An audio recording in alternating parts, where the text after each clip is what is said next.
1913 saw Woodrow Wilson sworn in as President of the United States, the Panama Canal was opened to international ocean transit, and in Detroit, the first Model T rolled off of the world's first moving automotive assembly line at Ford Motor Company's brand new Highland Park manufacturing plant. The world welcomed political leaders such as Richard Nixon and Gerald Ford, entertainers Muddy Waters and Red Skelton, sports figures Paul Bear Bryant and Jesse Owens, and civil rights leader Rosa Parks. Amongst these historical events, in a small hamlet in the rolling hills of southeastern Indiana, tucked amongst the many church spires of Oldenburg, Indiana, Bernard Maynard Fledderman and Cecilia Mary Seifert vowed to love and honor one another for a lifetime in front of their family and friends at Holy Family Church. The date was April 18, 1913, and little did they know that their vows would lead to nearly 50 years of marriage, 10 children, and countless descendants who have made their mark on our community in many ways. Cecilia Mary Seifert was born on February 9, 1889 in Franklin County, Indiana, to her father George and mother Caroline. The Seifert family can be traced to Marlenheim in the province of Alsace, France. Alsace has been a long disputed region on the French and German borders, and as a result of ongoing wars and political unrest, it became a region that saw many of its residents leave to seek a more peaceful life in the New World. Bernard Maynard Fledderman was born on October 5, 1886 in Indiana, his father Herman and his mother Bernadine. The Fledderman family can trace its ancestry to the villages on Ancum and Riest in northern Germany. The region has been controlled at times by the German kings and the Crown of Great Britain, but regardless of who rules the region, the culture was distinctly Germanic. The spring of 1913 had been unusually wet, and the heavy rainfall led to the White River in Brookville overflowing its banks, flooding much of the surrounding area. When Ben and his brother Augustus, also known as Fritz, made the journey by horseback to Brookville for Ben's marriage license, the flooding had prevented them from completing the final leg of their trip. With closed bridges preventing their river crossing, Ben and Fritz borrowed a boat and successfully crossed the river. Once across the river, Ben was able to obtain the marriage license from the courthouse and return home to St. Mary's.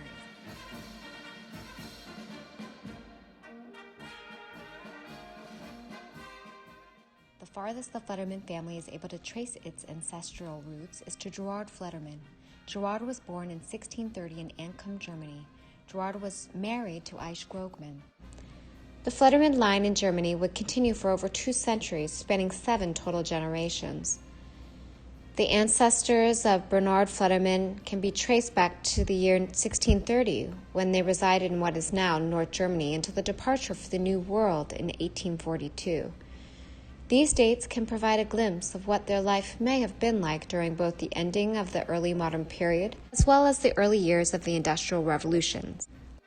Life for the Fledderman ancestors in early modern Germany most likely would have included long work-filled days with minimal time for recreation or entertainment. The early modern and Industrial Revolution periods were a tumultuous time in the Germanic kingdoms. The cultural and political shifts that followed the change in religious landscape led to continuous wars in Europe. Most of these were wars of religion. During this time, kingdoms in Europe were aligned with either Lutheran or Roman Catholic doctrine. Most of the kingdoms and principalities in southern Europe, Italy, Austria, France, and southern Germany, maintained Catholic beliefs and alliances with Rome and the Pope. The northern German kingdoms and principalities, such as the Kingdom of Hanover and the Prussian Empire, were in revolt against Rome in their adaptation of Lutheran teachings.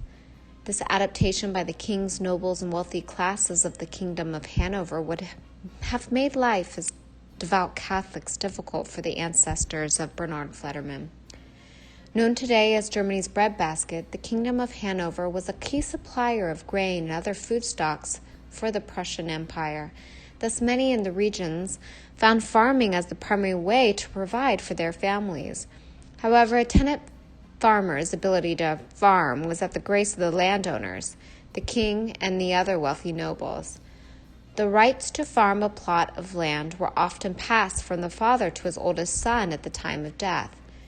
It can be logically expected that the ancestors of Bernard Fledderman were most likely farmers, as he is descended from a long line of firstborn sons.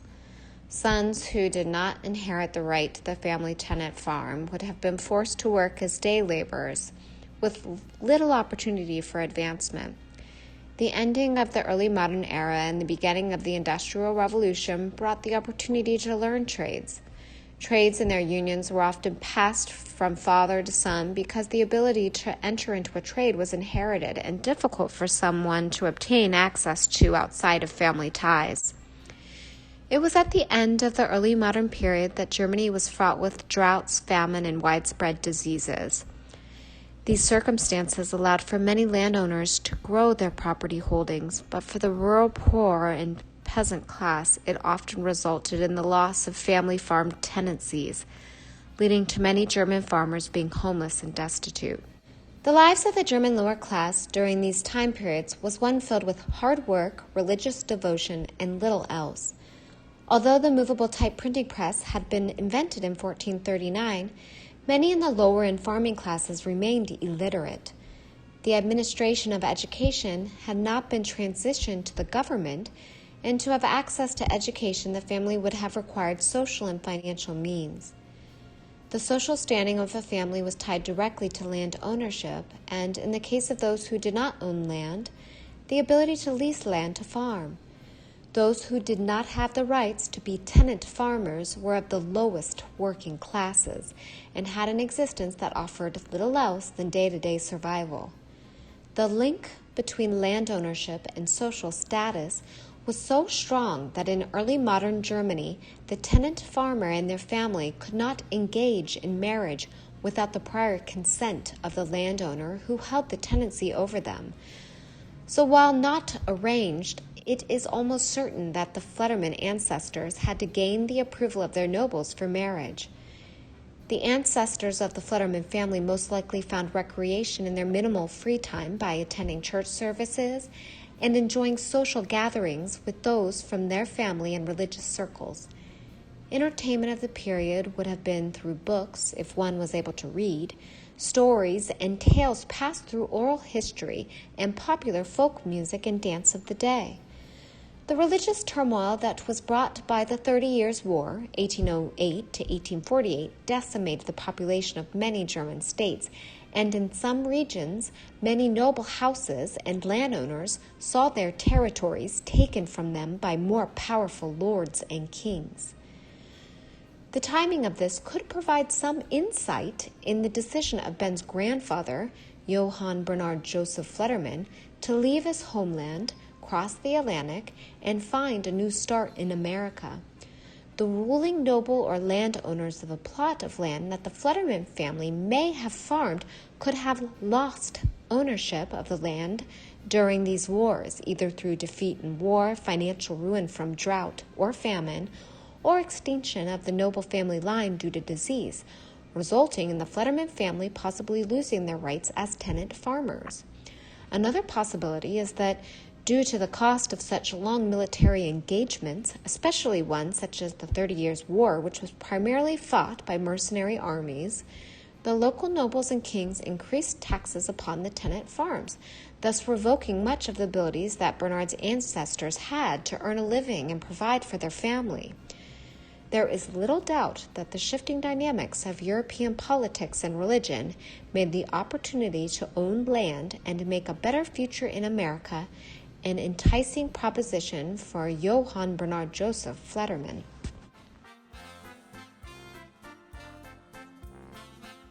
The ancestors of Cecilia Seifert can be traced back to the early to mid-1700s. They resided in what is now eastern France until their departure for the New World in the 1830s. The dates of their time in eastern France can help find an understanding of what life may have been like during both the ending of the early modern period as well as the early years of the Industrial Revolution. The earliest ancestors that can be traced would have lived in a time of social and cultural change in France.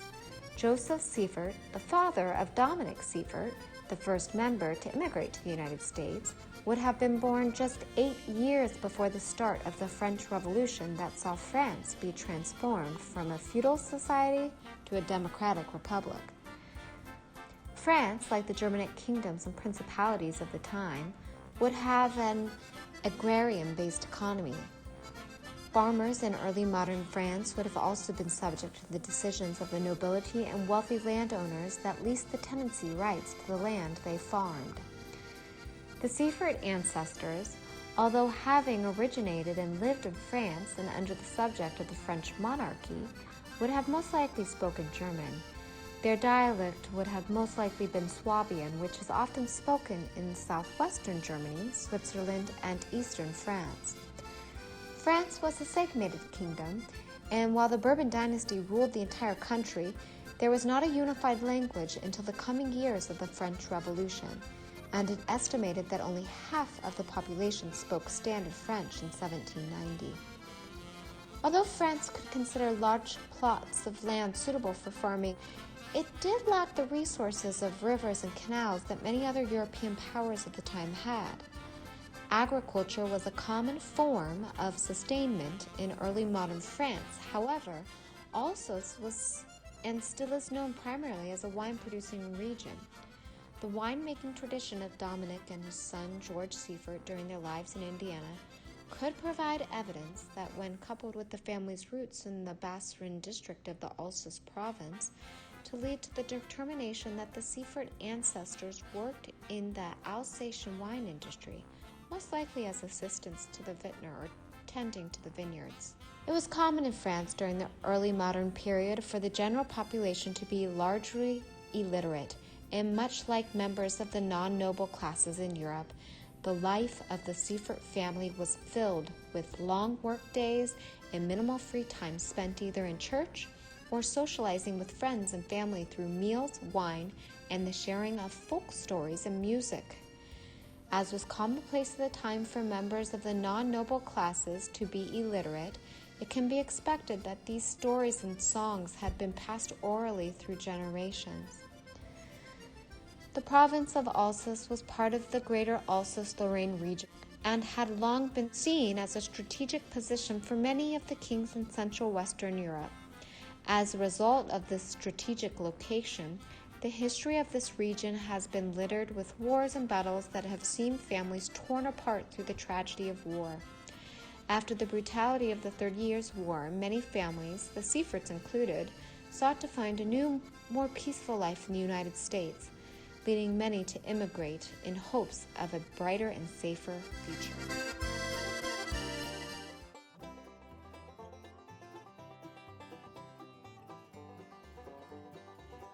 Dominique Siegfried was born on April 11, 1811 in Marlinheim in France. He would later flee the war-torn region of Alsace in France and upon immigration to the United States, change his name to Dominic Seifert.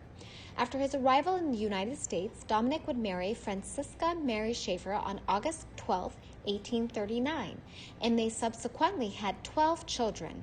Francisca Mary Schaefer was born on July 16, 1860, in Marlinheim, France, to Catherine Richards Wolform and Thibaut Schaefer.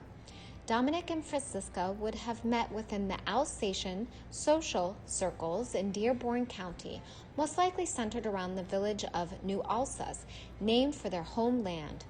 Dominic and Francisca's 11th child, George, would go on to meet a young woman, the daughter of Frederick and Anna Ronenbaum from St. Mary's, Indiana. He would later marry Caroline Ronenbaum in May of 1882, and together they would have 9 children. One of George and Caroline's granddaughters, Leonette, remembers her grandparents. My mother's parents, Grandma and Grandpa Seifert, George and Caroline, lived on a small farm near Oldenburg, Indiana. We used to go see them for a week every summer. Grandma was an old-fashioned lady. She wore her hair up in a tight little bun and wore her dark calico dresses and always wore an apron. Both of them lived to be quite old. Grandpa talked with a strong brogue, and they were very staunch Catholics, good, upstanding farm folks. Grandpa had a sizable grape arbor. It was rather scary to walk along beside it on the way to the privy. Grandpa used the grapes to make wine, which we stored in rows of big wooden barrels in the cellar. When company came, they would bring a pitcher of wine up from the cellar, and everybody would have a glass. The men even took a small keg of wine to the fields with them. After 64 years of marriage, George Seifert died on August 4th, 1950, when he was 91, and it is buried at Holy Family Cemetery in Oldenburg alongside his wife Caroline, who died on June 4th, 1946, at the age of 86. George and Caroline's fourth child, Cecilia, would one day make her home near her mother's childhood home in St. Mary's with her husband Ben, the grandson of a German immigrant, Johann Bernard Joseph Fledderman, who, born in the Kingdom of Hanover, would strike out for the heavily German-populated city Cincinnati. Born in 1809 in Reist in the Kingdom of Hanover, Johann Bernard Joseph Fledderman immigrated to the United States in 1842, and 4 years later married another Hanoverian immigrant, Anna Dorothy Roswinkle. Both Johann and Anna would make their way west from Hanover to the United States, specifically Cincinnati. In the 19th century, Cincinnati was an American boomtown in the middle of the country. Throughout much of the 19th century, it was listed among the top 10 U.S. cities by population, surpassed only by New Orleans and the older established settlements of the United States eastern seaboard, as well as being the sixth biggest city for a period spanning 1840 until 1860. As Cincinnati was the first city founded after the American Revolution, as well as the first major inland city in the country, it is regarded as the first purely American city. Upon his arrival in Cincinnati, Johann Bernard worked first as a stonebreaker. His strong work ethic allowed for steady work and the opportunity to learn the trade of barrel making. After working for some time as a cooper, producing barrels to support Cincinnati's booming brewing industry, Johann Bernard felt that there were greater opportunities for him in the New World. 6 years after the marriage, Johann Bernard and Anna Dorothy would move west from Cincinnati to Franklin County, Indiana, where many German immigrants were fledging their dream of land ownership and a career in agriculture. Johann Bernard and Anna Dorothy's son, Hermann Henrik Fledderman, married Bernadine Laker in Butler Township, Indiana on May 10, 1882. Bernadine Laker was born on November 20, 1860 in Indiana to Anna Mary Einhaus and John Maynard Laker. Herman and Bernadine welcomed their second child, Bernard Ben Maynard, on October 5, 1886. Bernadine passed away on August 18, 1892, and is buried at St. Mary's of the Rock Cemetery next to Herman, who passed on June 7, 1932.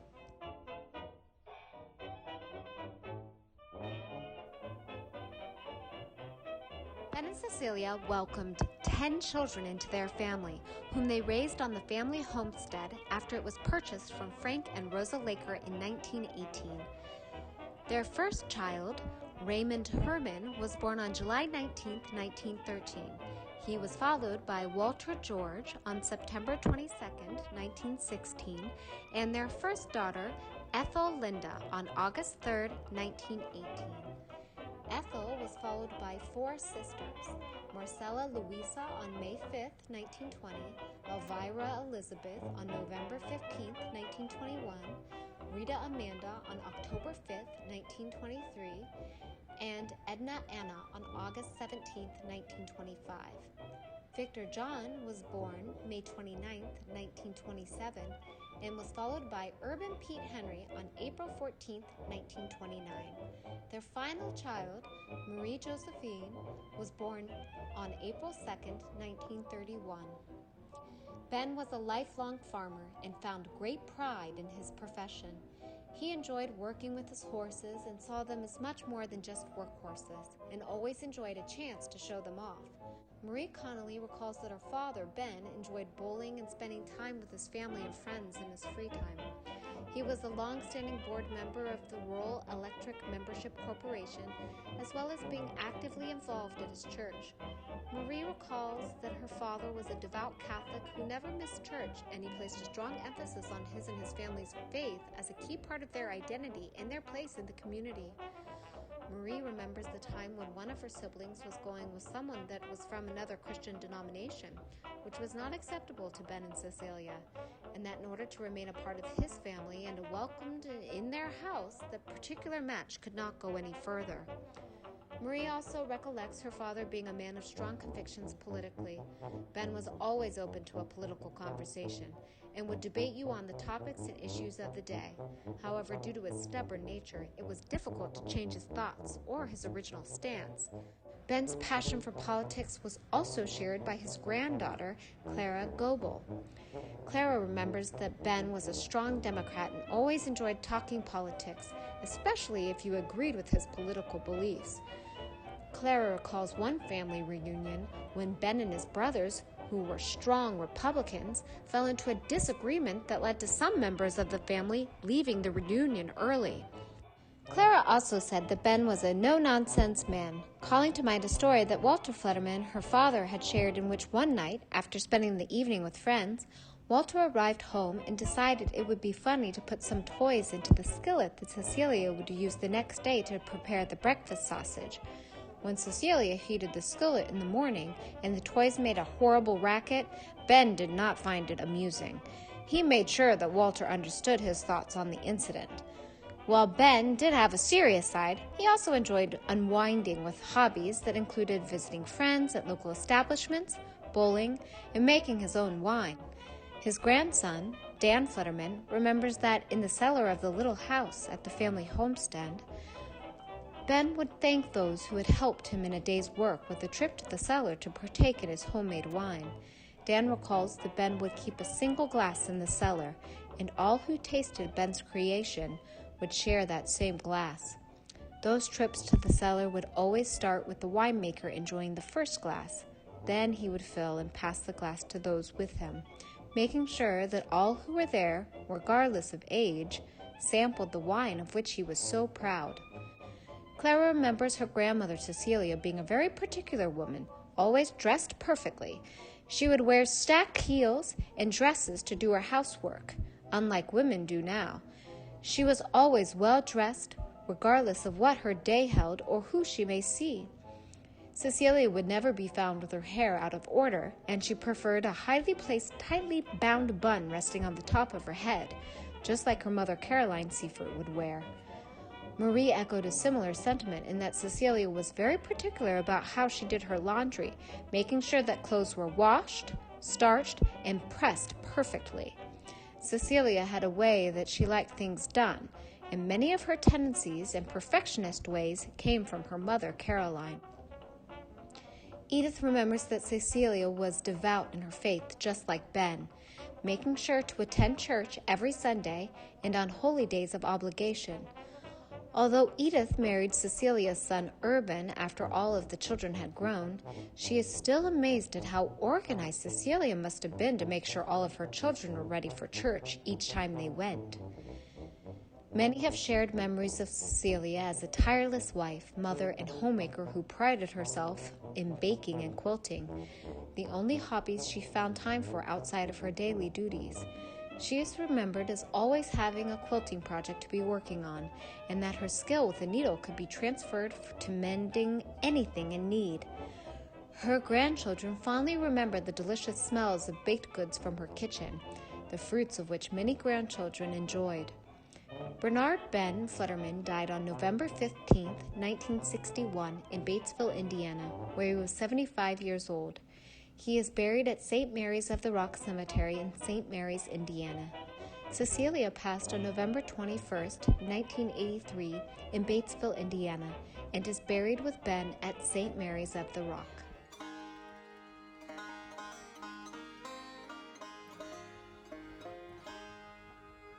Bernard and Cecilia purchased the plat of land south of St. Mary's in May of 1918 for $4,000 from Ben's uncle and aunt, Frank and Rosa Laker. The Fledderman family has added to this plot over the last 100 years, and while the original farm has changed hands from Ben and Cecilia to Raymond, then back to Ben and Cecilia, and eventually to Urban and Edith, the farm has been a proudly owned farm by the Fledderman family continuously for the last 101 years. We are proud to announce that on behalf of the family, Edith Fledderman will receive the Indiana Hoosier Homestead Farm Centennial Award at the 2019 Indiana State Fair.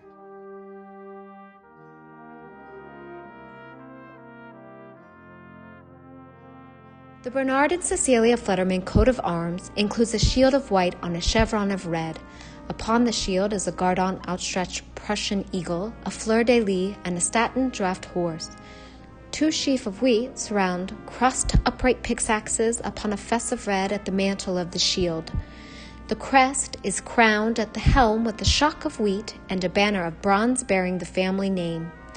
Supporting each side of the shield are 2 stalks of wheat, enveloped by the family words in German of faith, industriousness on the left, and integrity and to serve on the right. The foundation of the crest is a bronze banner bearing the family motto in German, trust in God, devotion to family.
Driving through these old rolling hills to the closest place to heaven I know.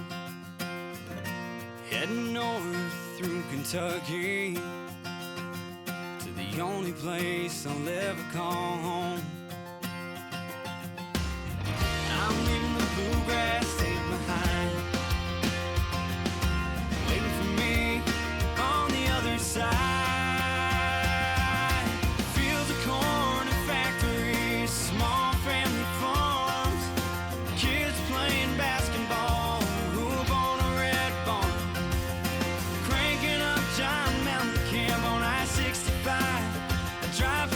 Small town.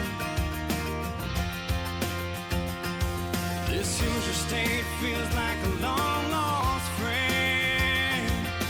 Damn, it's good to be back home again in Indiana.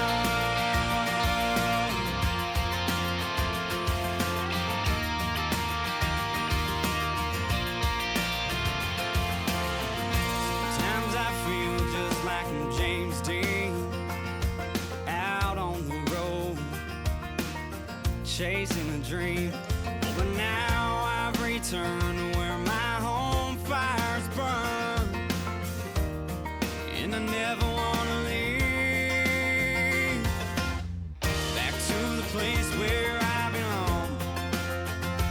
Gonna let these country roads take me home.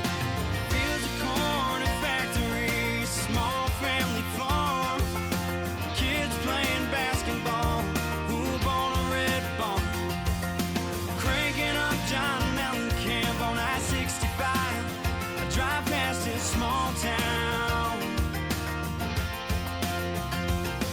This Hoosier state feels like a long lost friend. Damn, it's good to be back home again in Indiana.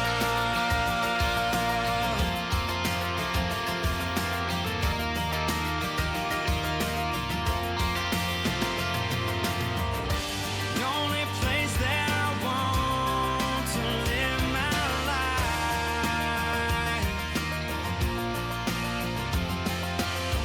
where I was born and raised, where they'll lay me when I die. In the fields of corn and soybeans, small family farms, kids playing basketball, hoop on a red barn, cranking up John Mountain Camp on I-65.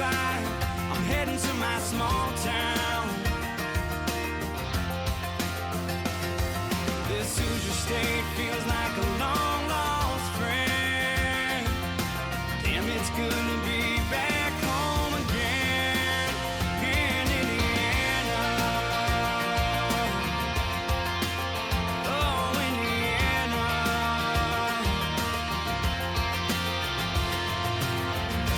Driving across that Ohio River to the closest place to heaven I know.